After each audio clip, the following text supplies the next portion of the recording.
आज की इस वीडियो में हम आपको एक बहुत ही हैरान कर देने वाली कहानी सुनाने वाले हैं। किस तरह एक खूबसूरत शहजादी की शादी एक भेड़िया से कर दी गई और फिर भेड़िया ने शहजादी के साथ क्या क्या चलिए आपको बताते हैं। आखिर क्यों शहजादी की शादी भेड़िए से की गई? शहजादी ने ऐसी कौन सी खता की थी जो बादशाह ने अपने हाथों से अपनी बेटी की शादी एक भेड़िया से कर दी? तो आप इस वीडियो को आखिर तक जरूर देखें, साथ ही वीडियो को लाइक और चैनल को सब्सक्राइब कर दें। किसी मुल्क में एक नेक बादशाह हुकूमत करता था।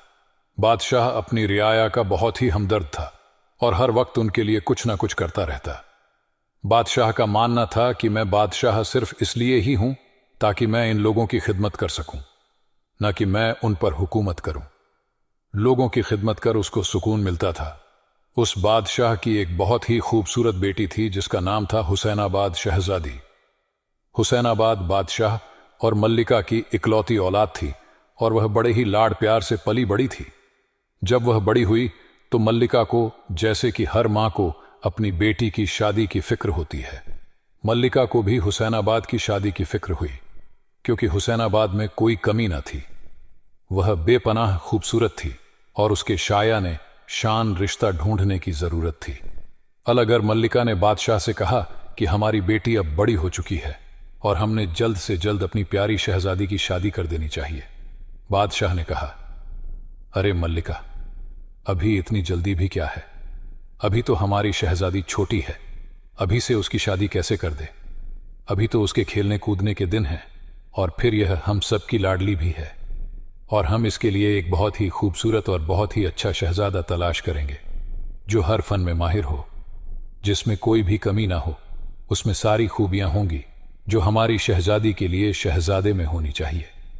शहजादी के लिए रिश्ते तो बहुत से आते और बहुत से मुल्कों के शहजादे अक्सर बादशाह के सामने शहजादी के रिश्ते के लिए हाथ फैलाते, लेकिन कोई भी बादशाह की उम्मीद पर खरा ना उतरता और हर एक में बादशाह कोई ना कोई कमी निकाल देता।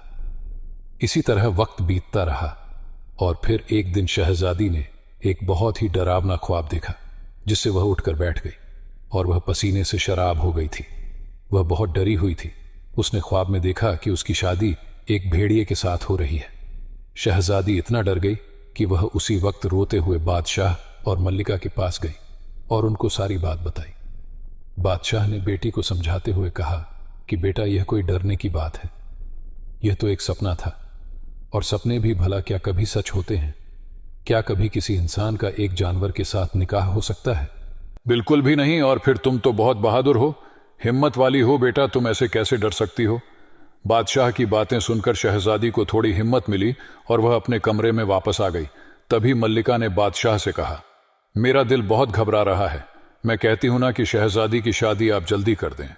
मुझे हुसैनाबाद का ख्वाब कुछ ठीक नहीं लग रहा। अब हमारी बेटी बड़ी हो गई है, अगर कोई अच्छी बुरी बात हो गई तो हम क्या करेंगे? मेरा दिल बहुत डर रहा है। अगर किसी ने शहजादी के बारे में कोई गलत अफवाह फैला दी तो कोई अच्छे घर का शहजादा हमारी बेटी से निकाह ना करेगा। इसलिए मेरी कोशिश है कि आप जल्द से जल्द शहजादी की शादी कर दें और उसे रुखसत कर दें। अगले ही दिन बादशाह ने वजीर को हुक्म दिया कि शहजादी के लिए एक अच्छा रिश्ता देख कर लिए जो शहजादी के शाया शांस हो, काबिल हो। वजीर ने कई रिश्ते ढूंढे। लोग आते और किसी न किसी वजह से रिश्ता टूट जाता। कोई शहजादा बीमार पड़ जाता है या किसी के साथ कुछ ना कुछ हो जाता तो कोई किसी डर की वजह से इस रिश्ते से इनकार कर देता। हालांकि शहजादी हुसैनाबाद में कोई कमी ना थी, वह बेपनाह खूबसूरत सूरत थी। उसके मुकाबले में सारी दुनिया की औरतों की खूबसूरती बेमानी थी। कोई भी उसे वक्त में इतना खूबसूरत ना था जितना कि शहजादी हुसैनाबाद थी। लेकिन फिर भी किसी न किसी वजह से उनका रिश्ता टूट जाता और अब तो बादशाह सलामत भी इस बात से परेशान रहने लगे कि यह सब क्या हो रहा है। वक्त गुजरता गया और एक दिन बादशाह अपनी ख्वाबगाह में लेटा आराम कर रहा था कि बादशाह ने ख्वाब में देखा एक भेड़िया आया है और वह कह रहा है कि ऐ बादशाह, अपनी शहजादी हुसैनाबाद की शादी मुझसे कर दो। बादशाह ने कहा, बिल्कुल नहीं, मैं तुम्हें जान से मार डालूंगा। भेड़िए ने फिर कहा, ए बादशाह, अगर आप शहजादी की शादी मुझसे नहीं करेंगे तो फिर अच्छा नहीं होगा। मैं तुम्हारी शहजादी को उठाकर ले जाऊंगा। इसलिए तुम्हारे लिए अच्छा यही होगा कि तुम अपनी मर्जी से खुशी खुशी अपनी बेटी का निकाह मेरे साथ कर दो और उसे मेरे साथ रुखसत कर दो, वरना तुम्हारे साथ अच्छा नहीं होगा। भेड़िया एक रोबदार आवाज में दहाड़ा, जिससे बादशाह की आंख खुल गई और वह हड़बड़ा कर उठ बैठा। वह काफी बेचैन था। जब उठकर बैठा है, उसका सारा जिस्म पसीने में तर था और उसकी आंखें बेचैनी से फटी पड़ी थीं। उसी वक्त मल्लिका की आंख भी खुल गई और उन्होंने बादशाह से कहा, हुजूर, यह बेचैनी कैसी? क्या आपने कोई बुरा ख्वाब देखा है? बादशाह ने सारा वाकया मल्लिका को बताया तो मल्लिका ने उसी वक्त को नजूमियों को बुलाया और बादशाह के ख्वाब के बारे में पूछा। बादशाह का ख्वाब सुनने के बाद नजूमियों ने कहा, हमें तो ऐसा लगता है कि हमारे मुल्क पर कोई बड़ी मुसीबत आने वाली है। बादशाह ने कहा, हम हर मुसीबत से लड़ने के लिए तैयार हैं, लेकिन हम अपनी शहजादी हुसैनाबाद का निकाह एक भेड़िए के साथ हरगिज न करेंगे। क्या कभी किसी जानवर और इंसान की भी शादी हुई है?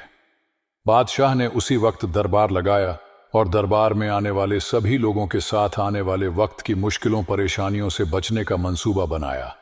बादशाह ने कहा कि मुल्क के चारों तरफ काफी ज्यादा सिपाहियों को तैनात करो।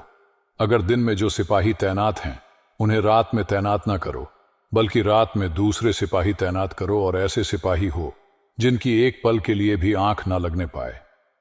हमारे महल तो क्या मुल्क में भी कोई ऐसा शख्स, कोई ऐसा जानवर या दरिंदा नहीं आना चाहिए जिस पर किसी भी तरह का शक हो कि यह हमारे मुल्क के लिए खतरा हो सकता है। शहजादी की हिफाजत पर भी काफी ज्यादा ध्यान दिया गया। बादशाह की बातें सुनकर सब तरफ सन्नाटा छा गया।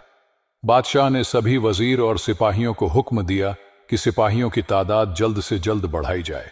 महल के चारों तरफ मजबूत पहरा लगा दिया जाए और महल के हर दरवाजे पर भी सिपाहियों का एक भारी दस्ता तैनात किया जाए। सुबह शाम गांव गांव गश्त लगाए जाएं और देखा जाए कि कहीं कोई ऐसी बात तो नहीं है जो हमारे मुल्क के लिए खतरा हो। बादशाह ने सिपाहियों को हर वक्त जंग के लिए तैयार रहने का हुक्म दिया। बादशाह के हुक्म को सुनकर सारे मुल्क के लोग रे हुए थे कि न जाने कौन सा दुश्मन मुल्क पर कब हमला कर दे। कुछ दिनों तक तो ज्यों का त्यों चलता रहा और जैसे था वैसे ही रहा, लेकिन फिर अचानक मुल्क में एक खौफनाक बब्बा फैल गई। गांव गांव गली गली हर जगह लोगों की चीखें सुनाई देने लगी। तबीब हकीम हर मुमकिन कोशिश कर रहे थे, लेकिन वह इस बीमारी के बारे में नहीं समझ पा रहे थे कि आखिर यह बीमारी क्या है जो इतनी जल्दी और इतनी तेजी से लोगों के बीच में फैल रही है और जिससे हजारों लोग अपनी जान गंवा रहे हैं। जब बीमारी से लोग परेशान थे, उसी वक्त मुल्क की अनाज के गोदाम में आग लग गई। एक एक करके अनाज के सभी गोदाम जलने लगे। बादशाह ने सिपाहियों को तुरंत आग बुझाने के लिए भेजा, लेकिन जब सिपाही आग बुझाने के लिए पहुंचे तो अचानक किसी ने सिपाहियों के ऊपर हमला कर दिया। पता नहीं कौन दुश्मन था, दिखाई नहीं दे रहा था और एक साथ 10-10 सिपाही गिर रहे थे। फिर अचानक से सिपाहियों के ऊपर आग के गोले बरसने लगे। यह देखकर सभी सिपाही डर कर भागने लगे और फिर मुल्क का सारा अनाज लकर राख हो गया, जिसकी वजह से मुल्क में भुखमरी हो गई। लोग खाने पीने के लिए मोहताज हो गए, पाई पाई के मोहताज हो गए। बीमारी और भुखमरी की वजह से लोगों की जिंदगी बद से बदतर होती जा रही थी। लोग बीमारी और भूख से मर रहे थे। मयत को जजों को दफनाने की जगह भी कम पड़ रही थी। हर इंसान डर रहा था कि कब क्या हो जाए, कहीं हम किसी अपने को ना खो दें। सारी रियाया बहुत ज्यादा परेशान थी। बादशाह के लिए उन लोगों का गुस्सा काफी बढ़ता जा रहा था कि वैसे तो बादशाह रियाया का बहुत हमदर्द बनता है और अब यह सब कुछ जो हो रहा है वह बादशाह की वजह से ही हो रहा है। हर तरफ लोग बादशाह की बुराई करने लगे, बादशाह को बुरा भला कहने लगे। लोग बीमारी से परेशान थे, लेकिन बादशाह कोई खास काम नहीं कर रहे थे और ना ही बीमारी के लिए और ना ही मुल्क की रियाया के लिए। पूरे मुल्क में सन्नाटा फैला हुआ था। तभी एक बार वजीर बादशाह के पास आया और कहा कि बीमारी और भुखमरी की वजह से आवाम काफी ज्यादा गुस्से में है। अगर जल्द से जल्द कुछ ना किया, हमने कोई सही कदम ना उठाया तो फिर यह लोग हमारे खिलाफ बगावत कर दें। लोग बाकी होते जा रहे हैं। उसी वक्त शहजादी वहां पर आई और कहा, बाबा जान, हमारा मुल्क बहुत ही मुश्किल दौर से गुजर रहा है। यह हमारी जिम्मेदारी है कि हम अपने मुल्क की रियाया का ख्याल रखें। मुझे लगता कि वह भेड़िया जो हमारे ख्वाब में आता है वह कोई जादुई शय है और हम लोग उससे नहीं लड़ पाएंगे। शायद यह सब किया धरा उसी का है। उसने ही अपने जादू से हमें इतना मजबूर और लाचार कर दिया है। अगर आप मेरी उससे शादी कर देते तो शायद यह सब ना होता। अगर मेरी कुर्बानी से हजारों लोगों की जिंदगी बच जाएगी तो मुझे कोई भी दुख ना होगा। शहजादी हुसैनाबाद की आंखों में आंसू थे। उसने कांपती हुई आवाज में कहा, बाबा जान, आप हमारी शादी उस भेड़िए के साथ कर दें। शायद तब सब कुछ ठीक हो जाए और लोगों की परेशानियां दूर हो जाएं। अगर मेरी शादी उस वीडियो से होगी और इससे मेरे मुल्क के लोग ठीक रहेंगे तो मुझे कुछ भी दुख ना होगा।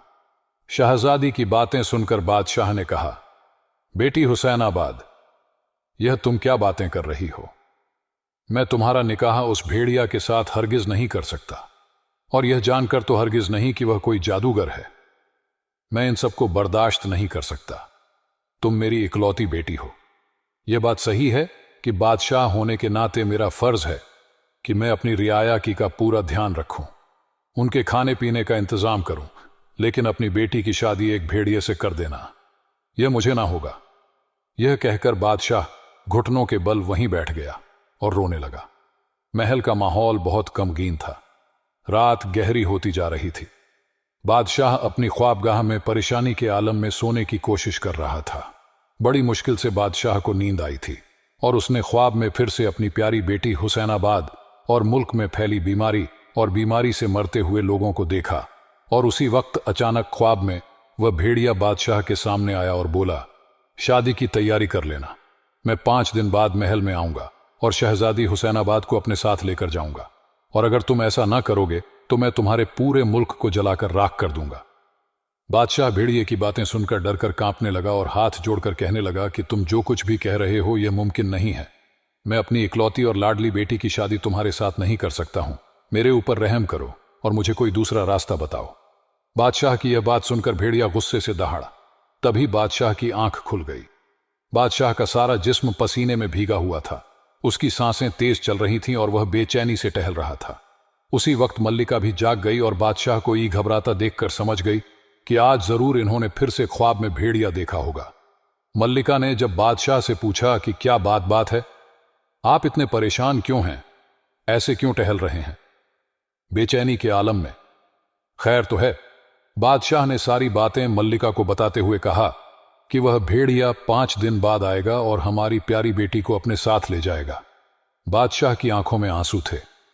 उसने कहा कि मैंने क्या क्या ख्वाब देखे थे अपनी लाडली बेटी हुसैनाबाद के लिए, लेकिन यह कैसी किस्मत थी कि अपने ही हाथों से अपनी बेटी को मौत के मुंह में धकेलना पड़ रहा है। बादशाह और मल्लिका दोनों ही बहुत उदास और बेचैन थे। बादशाह ने अपनी रियाया को बचाने के लिए मजबूर होकर अपनी बेटी की शादी का फैसला एक भेड़िया के साथ कर लिया था। यह सुनते ही पूरे मुल्क में हैरानी का माहौल था कि कैसे आखिर बादशाह अपनी इकलौती बेटी की शादी करने के लिए मान गया। मुल्क के लोग डरे हुए भी थे और इस बात से बहुत उदास भी थे। सब तरफ सन्नाटा फैला हुआ था और अब शहजादी और भेड़िए की शादी का वक्त आ चुका था। शहजादी को दुल्हन की तरह सजाया गया। उसे रंग का खूबसूरत जोड़ा पहनाया गया। वह बहुत ज्यादा खूबसूरत लग रही थी। बादशाह और मल्लिका अपनी बेटी हुसैनाबाद को शादी के लाल जोड़े में दुल्हन की तरह सजा देखकर रो रो कर बेहाल थे। बादशाह ने अपनी बेटी को सीने से लगाया और कहा, बेटा मुझे माफ कर दो। जो मैं तुझ उसे जादूगर भेड़िए के हवाले करने जा रहा हूं, आज मैं अपने आप को बहुत ही कमजोर महसूस कर रहा हूं। मैं शायद इस दुनिया का सबसे कमजोर आदमी हूं जो अपनी बेटी को भी ना बचा सका। महल के सारे सिपाही, सारी कनीज रो रही थी। मल्लिका ने बेटी को गले से लगाया और कहा, प्यारी बच्ची, हमें माफ कर देना। हम मजबूर हैं। इसके अलावा हमारे पास और कोई रास्ता नहीं है। अगर अपनी जान देकर भी मैं तुझे बचा सकती तो बचा लेती। उसी वक्त महल के दरवाजे पर दस्तक हुई। देखा तो एक भेड़िया चला आ रहा है। उसकी लाल आंखें हैं जो अंगारों की तरह जल रही हैं। लंबे लंबे नाखून और नुकीले दांत हैं। वह बिल्कुल एक खौफनाक देव लग रहा है। उसकी काली चमकती हुई खाल उसे और भी डरावना बना रही थी। भेड़िया दहाड़ता हुआ अंदर आया। उसे देखकर सभी लोग डर कर कांपने लगे। बादशाह ने भारी दिल के साथ अपनी बेटी की शादी उस भेड़िया के साथ की, और फिर जब रुखसती का वक्त आया तो बादशाह को ऐसा लग रहा था कि जैसे ही उसका दिल अभी बाहर निकल आएगा, मल्लिका यह सब बर्दाश्त न कर पाई और वहीं पर बेहोश होकर गिर पड़ी। बादशाह रोते हुए घुटनों के बल बैठ गए।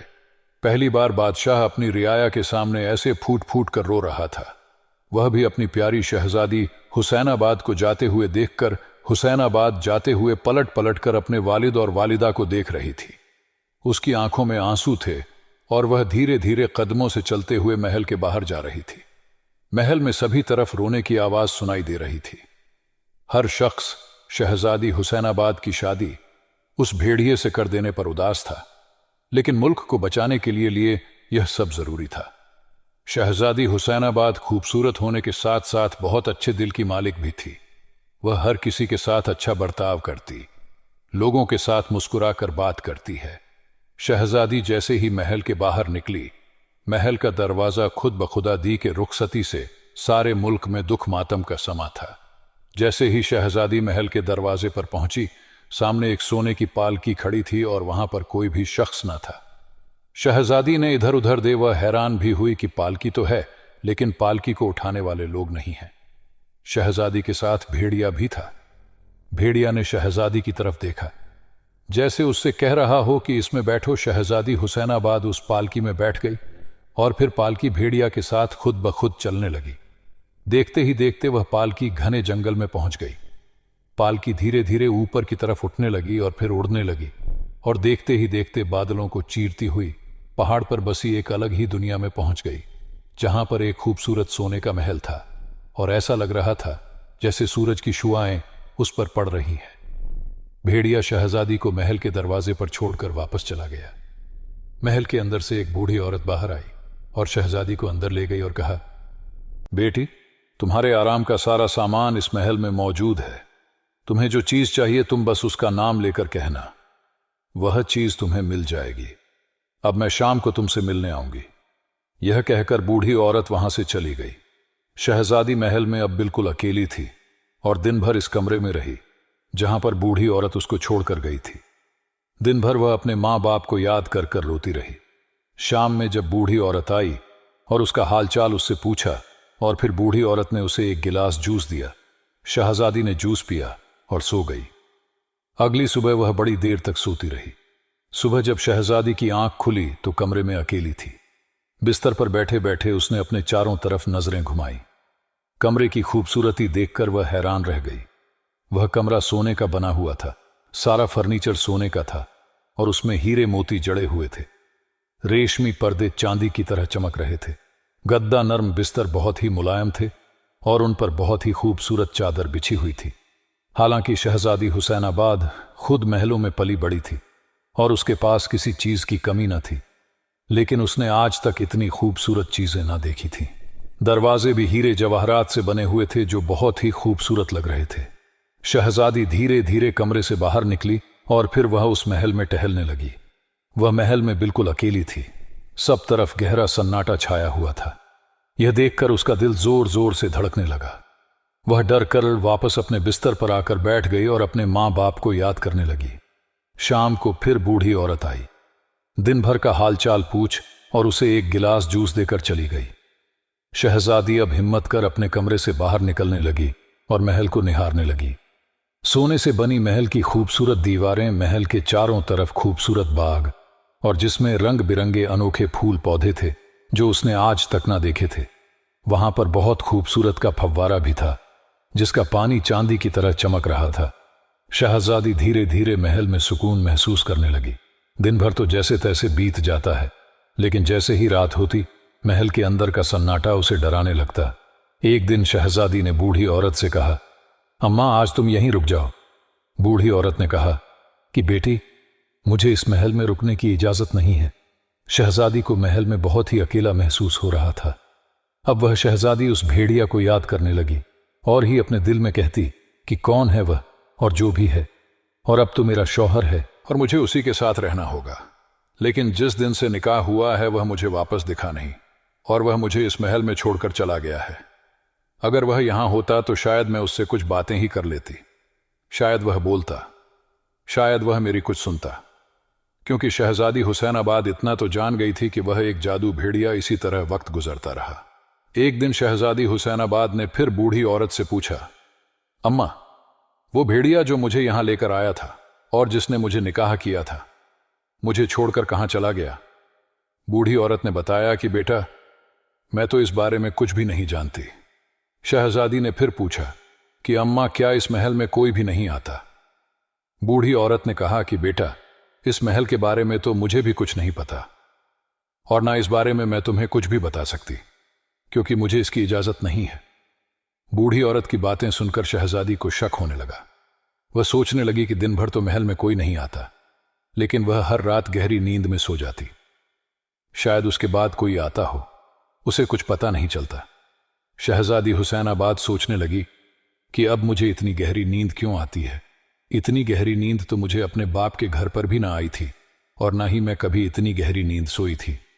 अब उसे बूढ़ी औरत पर शक होने लगा, क्योंकि वही बूढ़ी औरत उसे हर शाम जूस का एक गिलास देती। शायद वह उसमें उसे कुछ मिलाकर देती होगी, जिसकी वजह से उसे हर रात गहरी नींद आ जाती थी। अगली शाम फिर बूढ़ी औरत शहजादी के लिए जूस लेकर आई और शहजादी को पीने के लिए दिया और चली गई। लेकिन इस बार शहजादी ने जूस ना पिया और जूस को बगीचे में फेंककर अपने कमरे में जाकर चुपचाप सो गई। आधी रात को उसने देखा कि एक भेड़िया उसके कमरे में आया। भेड़िया को देखकर वह काफी ज्यादा डर गई और डर की वजह से उसके दिल की धड़कन तेज हो गई। शहजादी ने चुपके चुपके भेड़िए की तरफ देखा तो भेड़िया देखते ही देखते एक खूबसूरत शहजादे में बदल गया, जो उसकी तरफ ही आ रहा था। शहजादी ने झट से आंखें बंद कर लीं और सोने का नाटक करने लगी। शहजादी हुसैनाबाद के पास आया और उसे देर तक निहारता रहा। डर के मारे शहजादी हुसैनाबाद की धड़कन काफी तेज हो गई, लेकिन फिर भी उसके अंदर हिम्मत न थी कि वह शहजादे को आंख खोलकर देख सके। थोड़ी देर तक शहजादा शहजादी को ऐसे ही देखता रहा। फिर शहजादे ने कहा, मेरी प्यारी बीवी, मैं तुमसे बहुत प्यार करता हूं, मुझे तुमसे बहुत मोहब्बत है। और कहीं वह उसके चेहरे को देखता रहा और वहीं सो गया। शहजादी की भी आंख खुल गई और जब सुबह उसकी आंख खुली तो भेड़िया वहां से जा चुका था और एक बार फिर वह पूरे महल में अकेली हो गई थी। अगली रात शहजादी को बेसब्री से इंतजार था। शाम को बूढ़ी औरत ने उसे फिर से पीने के लिए जूस दिया और इस बार भी शहजादी हुसैनाबाद ने जूस को बगीचे में फेंक दिया और अपने बिस्तर पर आंखें बंद करके सोने का नाटक करती रही। बस बेसब्र से भेड़िया के आने का इंतजार कर रही थी। जल्द ही भेड़िया कमरे में आया और एक खूबसूरत शहजादे के रूप में बदलकर धीरे धीरे बिस्तर पर आकर बैठ गया और थोड़ी ही देर में सो गया। शहजादी के मन में डर था, लेकिन कहीं ना कहीं उसे भेड़िया के लिए हमदर्दी और प्यार भी था। उसने हिम्मत करके अपनी आंखें खोली और शहजादे को देखने लगी। वह शहजादा बहुत ही खूबसूरत था। शहजादी ने अपनी जिंदगी में इतना खूबसूरत शहजादा नहीं देखा था। उसने दिल ही दिल में कहा कि क्या यह वही भेड़िया है जिसके साथ मेरी शादी हुई है? क्या यह मेरा शौहर है? शहजादे को निहारते निहारते वह भी जल्दी सो गई और अगले दिन उसके जागने से पहले ही भेड़िया वहां से जा चुका था। शहजादी दिन भर भेड़िए के बारे में सोचती रही। शाम के वक्त जब बूढ़ी औरत जूस लेकर आई तो शहजादी ने उसे अपने पास बिठा लिया और पूछा, अम्मा, तुम इंसान तो हो ना? बूढ़ी औरत ने कहा, हां बिटिया, ये जूस पी लो। शहजादी ने कहा, मैं जूस नहीं पीऊंगी। बूढ़ी औरत जिद करने लगी कि बेटी जूस पी लो, नहीं तो मुझे सजा होगी। कौन देगा तुम्हें सजा? अम्मा, बूढ़ी औरत कुछ ना बोली और चुप हो गई। शहजादी बोली, आप मेरे सवालों के जवाब दो। अगर तुम मेरे सवालों के जवाब दोगी तब मैं जूस पीऊंगी, और अगर तुमने उन सवालों के जवाब ना दिए तो मैं यह जूस हरगिज ना पीऊंगी। क्या रिश्ता है तुम्हारा मेरे शौहर के साथ, और कब से तुम यहां रहती हो और कैसे यहां पर आई हो? मुझे यह सब बातें जाननी है। बूढ़ी औरत ने कहा कि बता दूंगी, लेकिन तुम यह बातें किसी से कहना नहीं तो जादुई भेड़ियों की रानी, जिसे सब रानी भेड़िया कहते हैं, वह मुझे जान से मार देगी। जो कोई भी शहजादे को जरा सा भी दुख देता है, रानी भेड़िया उसे जान से मार देती है। मेरा नाम रुकैया है, मैं इंसान हूं, तुम्हारा शौहर भी इंसान है, भेड़िया नहीं है। वह भी एक इंसान के जैसे ही पैदा हुआ था। मैं एक दाई हूं, और जब शहजादे की पैदाइश हुई और शहजादे की मां को हमल का दर्द हुआ तब मुझे ही बुलाया गया था, और शहजादे ने मेरे हाथों पर ही जन्म लिया था। लेकिन उसके चाचा तख्त पर अपनी हुकूमत करना चाहते थे, तख्त नशीन होना चाहते थे। इसलिए शहजादे को रास्ते से हटाने के लिए उन्होंने मुझे बहुत सारा माल जड़ दिया और कहा, शहजादे को पैदा होते ही उसे जंगल में फेंक देना और यह माल जहर लेकर कहीं दूर चली जाना। मैं दौलत के लालच में आ गई और जैसा उन्होंने कहा वैसा करने के लिए तैयार हो गई। जैसे ही शहजादे की पैदाइश हुई मैं उसे महल के पीछे वाले रास्ते से लेकर जंगल में भाग गई, लेकिन वहां जाकर मैं शहजादे को मार न पाई, क्योंकि उसका मासूम चेहरा और प्यारी आंखें जो मुझे देख रही थी, उन्होंने मेरे दिल को पिघला दिया। मैंने अपने दिल पर पत्थर रखा और जंगल में बनी एक झोपड़ी पर छोड़कर जाने लगी, लेकिन मेरा दिल कांप रहा था। मैं थोड़ी आगे बढ़ी और मैं मुड़ मुड़ कर पीछे देख रही थी कि अचानक शहजादे के रोने की आवाज ने मेरे कदम रोक लिए। मैंने सोच लिया था कि मैं इस बच्चे को नहीं मार सकती और ना ही मैं उसे जंगल में छोड़ सकती हूं। मैंने सोचा कि मैं इसको खुद ही पालूंगी। लेकिन जब मैं बच्चे के पास गई और मैंने बच्चे को देखा तो रानी भेड़िया अपनी गोद में लेकर शहजादे को दूध पिला रही थी, और इस वक्त भेड़िया की रानी ने मुझे देख लिया और कैद करके यहां पर ले आई। भेड़ियों के राजा और रानी ने शहजादे को जादू से भेड़िया बना दिया और अपने बेटे की तरह पालने लगे। जादुई भेड़िया रानी का दूध पीने से शहजादे में भी उन जैसी जादुई ताकतें आ गई हैं और अब पूरी तरह से एक भेड़िया बन चुका है। इसके बाद बूढ़ी औरत ने शहजादी से हाथ जोड़कर दरख्वास्त की कि यह जूस पी लो। शहजादी ने कहा, हाँ मैं पी लेती हूं। बूढ़ी औरत जूस का गिलास देकर वहां से चली गई। शहजादी ने जोश फिर से जूस बगीचे में फेंक दिया और बिस्तर पर लेटकर सोने का नाटक करती रही। थोड़ी देर बाद भेड़िया शहजादा कमरे में आया और इंसानी रूप में आकर बिस्तर पर बैठ गया और शहजादी को निहारने लगा। लेकिन उसी वक्त शहजादी ने अपनी आंखें खोल दी और यह देखकर शहजादा चौंक गया और बोला, तुम्हारी नींद कैसे खुल गई? शहजादी ने कहा, मैं जाग रही हूं क्योंकि मैंने जूस नहीं पिया और कई दिनों से मैं ऐसा ही करती आ रही हूं, क्योंकि मैं जान चुकी हूं कि तुम मुझसे प्यार करते हो। लेकिन अगर कोई किसी से प्यार करता है तो क्या कोई उसके साथ ऐसा बर्ताव करता है? अगर तुम मुझसे मिलना ही नहीं चाहते, तुम ऐसा क्यों करते हो? शहजादे ने कहा, क्योंकि मैं एक भेड़िया हूं जिसमें जिन जैसी ताकत और कुव्वत है और तुम इंसान हो, यह जानकर तुम मुझे कभी नहीं अपनाओगी। लेकिन यह सब कुछ होते हुए भी मैं तुम्हारी तरफ मुतवज्जह हुआ। मैं तुम्हें बचपन से ही देखा करता था। जब तुम जंगल में आती थी, कभी तुम जंगल में अपने वालिद के साथ शिकार के लिए आती तो मैं तुम्हें छुप छुप कर देखा करता। मैंने ही किसी भी शहजादे के साथ तुम्हारी शादी ना होने दी। अगर तुम्हारे लिए कोई रिश्ता आया तो मैं वहां पर कुछ ना कुछ कर देता और आखिर में तुम्हारी मर्जी के खिलाफ मैं तुम्हें यहां ले आया। मुझे माफ कर दो। तब शहजादी हुसैनाबाद ने कहा, तुम बहुत अच्छे हो। मैं भी तुमसे मोहब्बत करने लगी हूं और मैं रोज तुम्हारा इंतजार करती हूं। तुम्हारे साथ वक्त बिताना चाहती हूं। इस तरह से दोनों ने अपने दिल की बात एक दूसरे को बताई और एक दूसरे के प्यार में डूबे रहने लगे। हमेशा की तरह भेड़िया शहजादा देर रात महल में आता और सुबह होने से पहले ही चला जाता। शहजादी पूरा दिन तन्हाई में बिताती। उसने कई बार भेड़िए से कहा कि मुझे छोड़कर मत जाओ, परंतु भेड़िया कहता है कि मैं मजबूर हूं, क्योंकि मैं एक भेड़िया हूं और जिसकी वजह से मुझे जाना ही पड़ता है। मेरे अंदर बहुत सी ताकत है। एक मर्तबा का जिक्र है, शहजादी हुसैनाबाद में देखा कि शहजादा बिस्तर पर सोया है और उसकी भेड़ियों वाली खाल में फर्श पर पड़ी है। शहजादी ने सोचा, अच्छा, तो इस खाल की वजह से शहजादा भेड़िया बनता है। अगर मैं इसे जला दूं तो फिर यह कभी भी भेड़िया ना बन पाएगा और ऐसे ही खूबसूरत शहजादा बनकर मेरे साथ रहेगा। यह सोचकर शहजादी ने भेड़िए की खाल को आग में डाल दिया।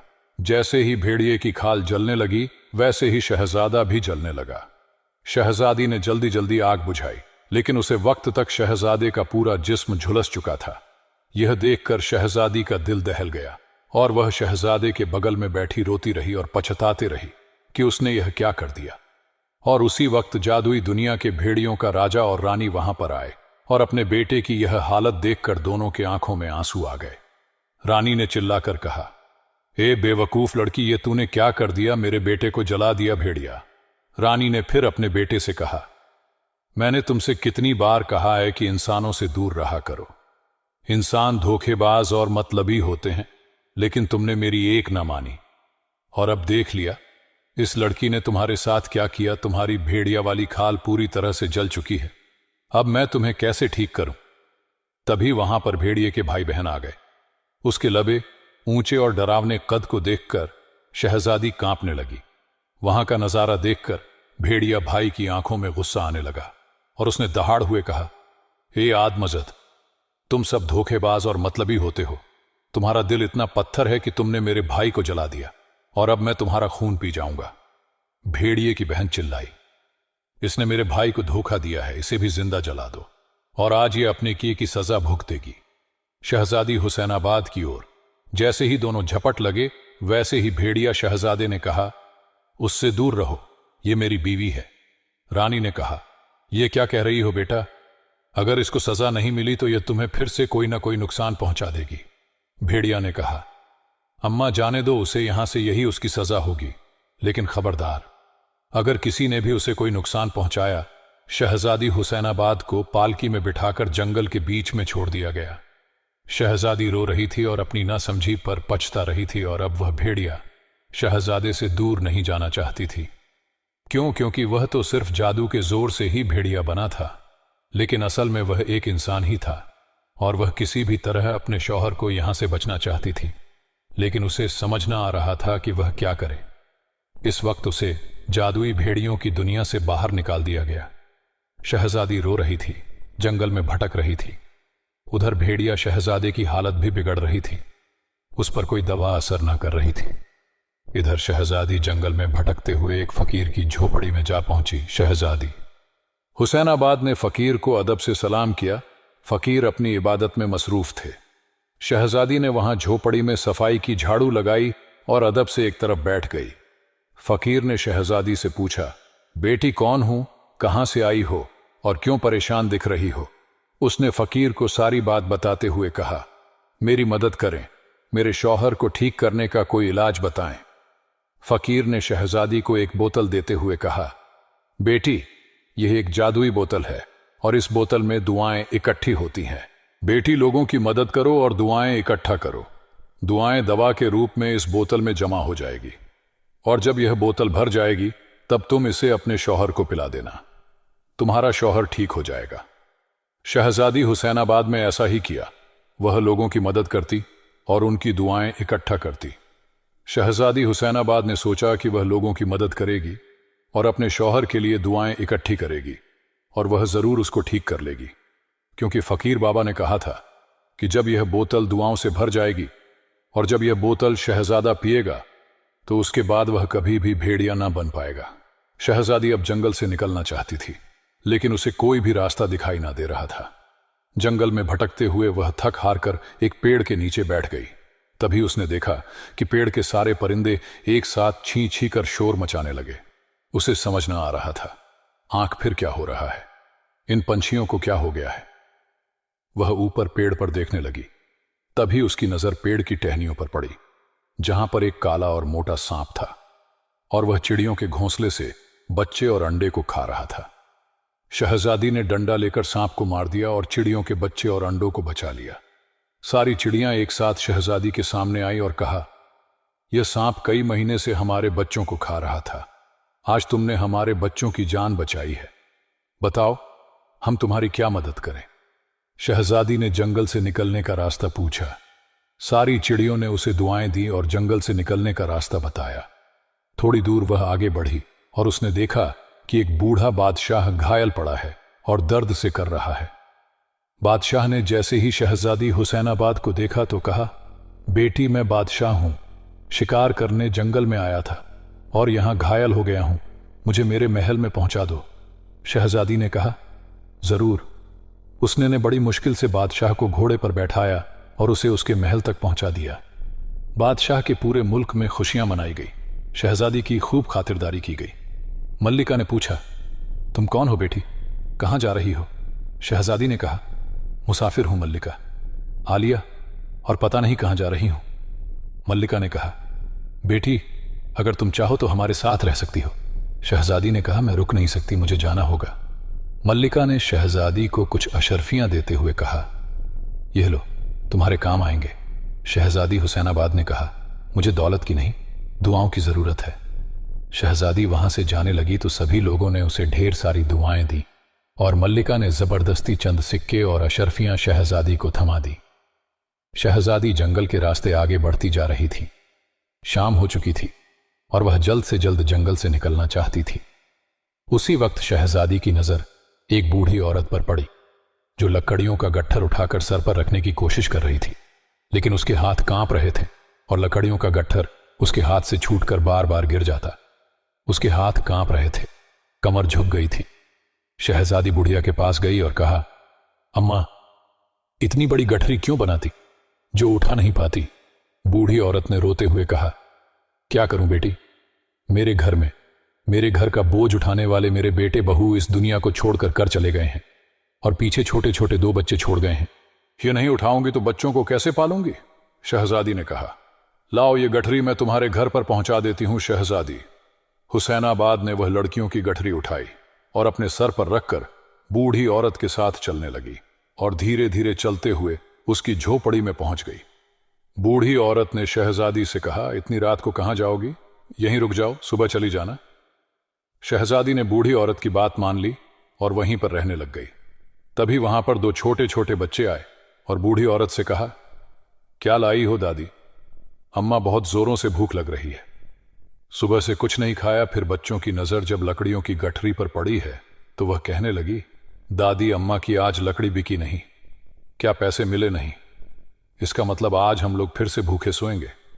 बूढ़ी औरत ने दुपट्टे के पल्लू से आंसू पोंछते हुए कहा, क्या करूं बेटी, अपनी मेहनत करने के बाद भी दोनों बच्चों का पेट नहीं पा सकती।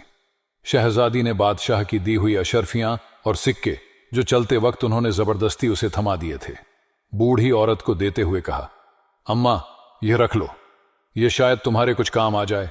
बूढ़ी औरत शहजादी से वह लेकर बहुत खुश हुई और उसे ढेर सारी दुआएं दी और फिर उनमें से चंद सिक्के लिए और उनसे दुकान पर जाकर सामान ले आई। ढेर सारे पकवान आए। बच्चों ने बड़े मजे मजे का खाना खाया। अगली सुबह शहजादी वहां से चल पड़ी। जंगल में चलने के बाद शाम हो चुकी थी। वह गांव में पहुंची। उसने देखा सभी अपने दरवाजे बंद कर रहे हैं। उसने एक एक शख्स से पूछा, मुझे यहां पर आज ठहरने की जगह मिल सकती है? वह शख्स बोला कि यहां पर कोई जगह नहीं है, जाओ बादशाह के पास, वहीं तुम्हें जगह मिलेगी। शहजादी जब बादशाह के दरबार में गई तो वहां सभी रो रहे थे। वहां बादशाह के पास गई और कहा, बादशाह सलामत, ऐसा क्यों? यहां पर ना ऐसा क्या है? इस गांव में शाम होते ही सब अपने दरवाजे बंद कर रहे हैं और यहां पर महल में सब रो रहे हैं। बादशाह बोला कि हमारे यहां पर एक देव ने कोहराम मचाया हुआ है। उसने हमारे सिपाहियों को मार दिया है और वह रोज किसी एक इंसान को खाता है और आज मेरी बेटी की बारी है, इसलिए हमारे महल में सभी रो रहे हैं। बादशाह ने रोते हुए कहा। शहजादी ने बादशाह से कहा, जहां पना अपनी बेटी की जगह आज मुझे उसे देव के पास भेज दे। बादशाह ने कहा, यह क्या कह रही हो बेटी? मेरी बेटी की जगह? तुम अपनी जान क्यों गंवाना चाहती हो? शहजादी ने कहा, जहां पनाह मुझे कुछ ना होगा, मेरे साथ एक तलवार और बड़ी सी बाल्टी में ढेर सारी मिठाइयां भिजवा दे, मैं उस देव को धोखे से मार दूंगी। बादशाह ने कहा, बिटिया, उसकी आंखों पर वार करने पर ही वह मारेगा। शहजादी ने कहा, ठीक है। जहां पनाह बादशाह ने शादी तैयारी के साथ शहजादी हुसैनाबाद को उस देव के पास भेज दिया। शहजादी हुसैनाबाद हर फन में माहिर थी और हर वो शिकार को भी अक्सर अपने वालिद के साथ जाया करती थी। बादशाह ने सारी तैयारी के साथ शहजादी को देव के पास भेजा। शहजादी को देखते ही देव ने कहा, आओ मेरे पास, मैं तुम्हें खाऊंगा, मुझे जोरों की भूख लगी है। शहजादी ने कहा, ऐसी भी क्या जल्दी है, पहले ये मिठाइयां खा लो जो मैं तुम्हारे लिए लाई हूं। जैसे ही देव ने मिठाइयां खाने के लिए बाल्टी की तरफ मुंह किया, शहजादी ने उसकी आंखों में तलवार घुसा दी। देव वहीं तड़प तड़प कर मर गया। शहजादी बादशाह के पास वापस आई। बादशाह ने शहजादी का शुक्रिया अदा किया कि तुमने हमारी जान बचाई है, और सबने शहजादी को ढेर सारी दुआएं दी। शहजादी ने देखा तो वह बोतल दुआओं से भर चुकी थी। यह देखकर उसकी खुशी का ठिकाना न रहा। वह दौड़ते हुए बादशाह के पास गई और कहा, बादशाह सलामत, अब मेरे जाने का वक्त आ चुका है। और वह वहां से निकालकर भेड़िया शहजादे की तलाश में निकल पड़ी। इधर भेड़िए शहजादे की हालत बदन खराब होती जा रही थी। भेड़िया रानी ने अपने बेटे को ठीक करने के लिए हकीम और तबीब को बुलाया, लेकिन भेड़ियों के हकीम ने कहा कि यह इंसान है और इस पर हमारी दवा असर नहीं करेगी, क्योंकि हम देव हैं। इसे तो कोई इंसानी हकीम ही ठीक कर सकता है। रानी भेड़िया ने अपने बेटे को ठीक करने के लिए कई इंसानी हकीम को कैद करके लाई, परंतु कुछ भी ना हो पाया। इधर शहजादी हुसैनाबाद ने एक फकीर का हुलिया सा बनाया और दुआओं की बोतल लेकर वह जंगल में पहुंच गई जहां भेड़ियों ने उसे छोड़ा था। वहां उसने देखा कि पास ही पेड़ के नीचे भेड़िया रानी रो रही है। वह थोड़ा और पास गई तो भेड़िए की रानी ने उसे देखा, लेकिन वह उसे पहचान ना पाई और वह शहजादी हुसैनाबाद को देखकर दौड़ते हुए उसके पास गई और कहा, बाबा, मेरा बेटा बुरी तरह से जल गया है, आप उसे ठीक करने का कोई ना कोई नुस्खा बता दे। फकीर के भेष में शहजादी हुसैनाबाद ने कहा, मैं उसे ठीक कर सकता हूं। भेड़िया रानी ने शहजादी हुसैनाबाद को अपने साथ लिया और शहजादे के पास जा पहुंची। शहजादी जो फकीर के भेष में थी उसने कहा, अगर मैंने इसको ठीक कर दिया तो फिर मैं जो कहूंगा आपको करना होगा। सारे भेड़िया भी वहीं पर मौजूद थे। शहजादी हुसैनाबाद ने जब शहजादे की आंखों में देखा तो उसकी आंखों में आंसू आ गए। उसने झट से अपने झोले से वह बोतल निकाली और दुआओं वाली दवाई शहजादे को पिला दी। उस दुआओं की बोतल के पानी को पीते ही शहजादे की जिस्म में हरकत आ गई और धीरे धीरे उसने आंखें खोल दी। शहजादा भेड़िया के ठीक होते ही सारे देव भेड़िए खुश हो गए और फौरन भेड़िया रानी ने हाथ जोड़कर शहजादी से कहा, हे फकीर बाबा, आपने मेरे बेटे को ठीक कर दिया। मैं आपका यह एहसान सारी जिंदगी याद रखेगी, कभी ना भूलूंगी। मांगो, क्या मांगना चाहते हो? मैं आपको हर वह चीज देने को तैयार हूं जो आपके मुंह से निकलेगी। शहजादी हुसैनाबाद ने अपनी दाढ़ी मुंह छटाई और भेड़ियों की रानी से कहा कि मैं शहजादी हुसैनाबाद आपकी बेटे की बीवी हूं। शहजादी को पहचानते ही भेड़िया रानी ने उसे गले लगा लिया और कहा, मैं समझ गई कि सारे इंसान बुरे नहीं होते, कुछ तुम्हारी तरह नेक और सच्चे होते हैं। आज तुम्हारी वजह से मेरे बेटे की जान बच गई और मैंने तुम्हें वादा किया था कि तुम जो मांगेगा वह दूंगी। तो बताओ तुम क्या चाहती हो शहजादी? हुसैनाबाद ने हाथ जोड़कर दरख्वास्त की कि मेरे शौहर को मेरे साथ इंसानों की दुनिया में भेज दे।